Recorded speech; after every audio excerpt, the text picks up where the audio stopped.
Welcome, friends, in Excel Excellence. Today's learning dynamic range in pivot, where you need not to change range every time when you update your data or update anything by through row or column in your main data. So आपको यहाँ पर कोई भी range change करने की जरूरत नहीं है पाइवट में। एक बार आपने डाटा बना दिया और उसमें कुछ और दौर से ऐड करते हो डाटा के अंदर, तो पाइवट में हमें बार बार रेंज करने की जरूरत चेंज नहीं है। यहाँ पे सिर्फ आप रिफ्रेश करोगे पाइवट को, ऑटोमेटिक वो रेंज अपडेट कर देगा और आपका डाटा पॉपुलेट कर देगा। इसकी हेल्प से इसकी हेल्प से आपको 100% एक्यूरेसी मिलने वाली है। आपको इसको इजी टू हैंडल होगा। आपको बार बार रेंज चेंज करने की जरूरत नहीं है। आप अपने मेन डाटा में कितने भी नंबर ऑफ रोज, कितने भी नंबर ऑफ कॉलम इंसर्ट कर सकते हैं। ये इसके बेनिफिट्स हैं।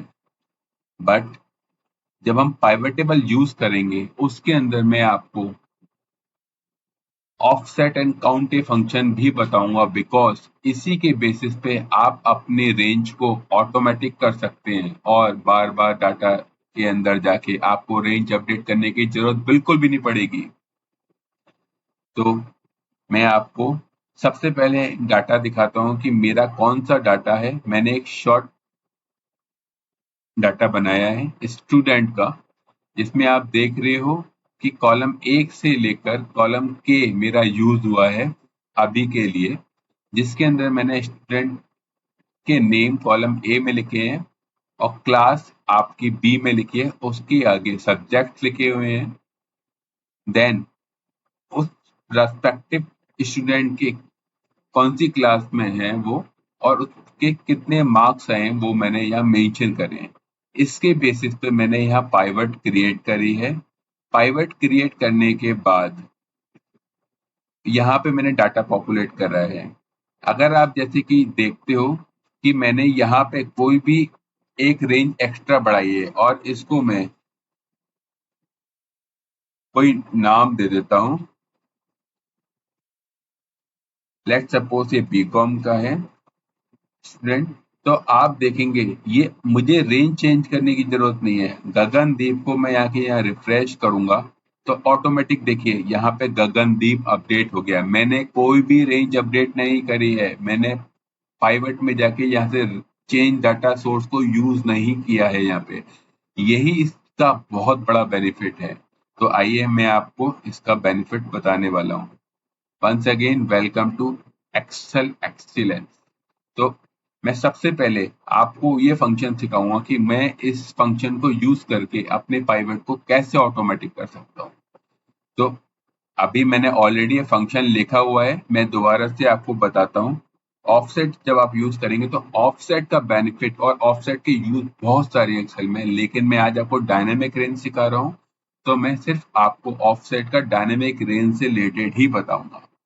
तो यहाँ पे जब ये रेफरेंस की बात करता है तो रेफरेंस मुझे स्टार्टिंग सेल लेना पड़ता है। तो मैं अपने डेटा वाले टैब के अंदर जाता हूँ और स्टार्टिंग रेंज के अंदर आके ए पे क्लिक कर देता हूँ, A1 पे क्लिक कर देता हूँ। उसके बाद मैं यहाँ कॉमा लगाऊंगा तो ये बोलेगा रो, तो रो मैं 0 से स्टार्ट करूंगा और कॉलम 0 से। लेकिन मुझे जब इसकी हाइट डिफाइन करनी है और विड्थ डिफाइन करनी है, क्योंकि मेरी हाइट ऑटोमेटिक चले और विड्थ ऑटोमेटिक चले, तो इसके लिए मैं काउंट ए यूज करूंगा। काउंट सॉरी काउंट ए यूज करूंगा मैं।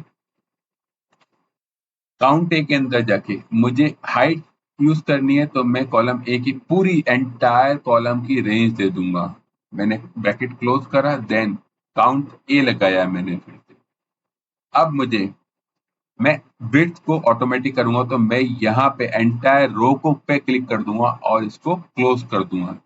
तो अभी मेरा काउंट ए क्लोज हुआ है, देन मैं ऑफसेट का फंक्शन क्लोज कर दूंगा और एंटर।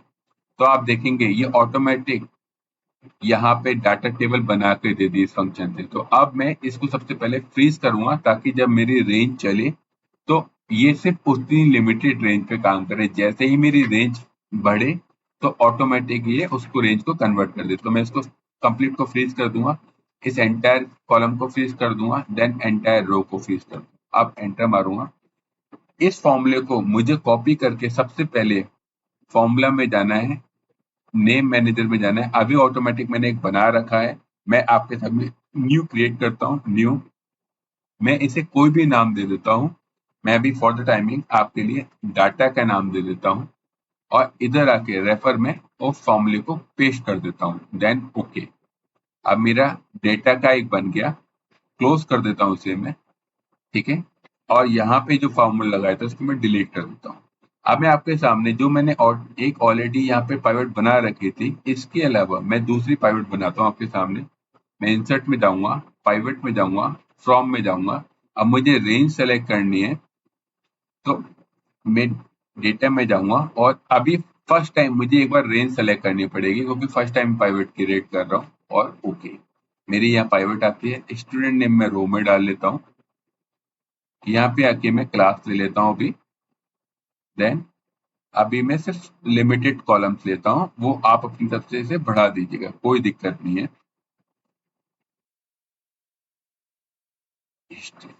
ओके, मैंने अभी ये लिया है।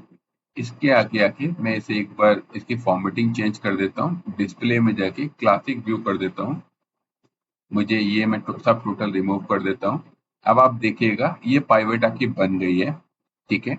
अब मैं इस पे क्लिक करूंगा पाइवट पे और पाइवट टेबल एनालिसिस में जाऊंगा।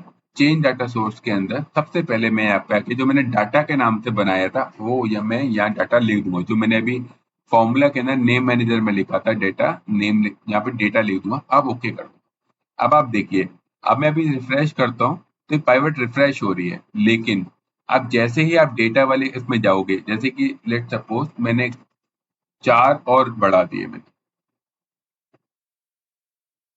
और मैं इसे गगनदीप 1, गगनदीप 2, गगनदीप 3, गगनदीप 4 कर देता हूँ।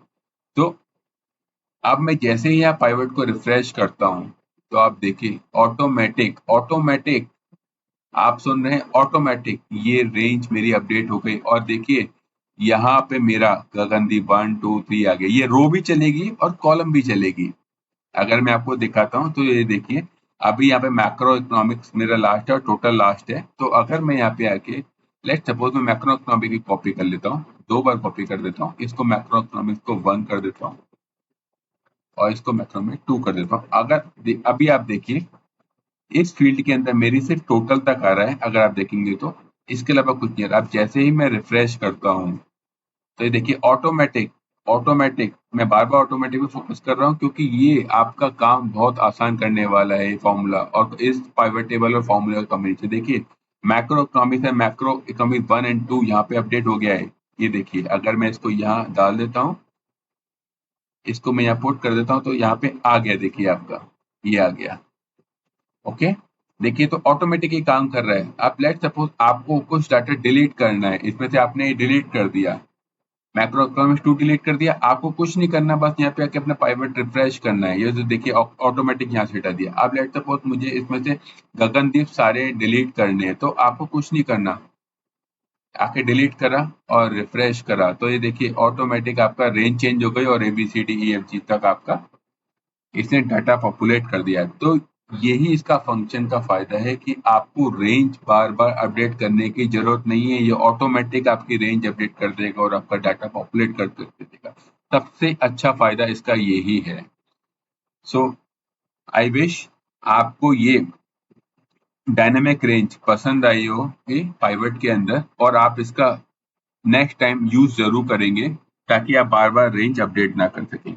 यदि आपको मेरी ये वीडियो पसंद आई है तो कृपया करके आप इसको लाइक करिए, सब्सक्राइब करिए और लोगों के साथ शेयर करिए। ये बहुत ही यूजफुल है पाइवट के अंदर।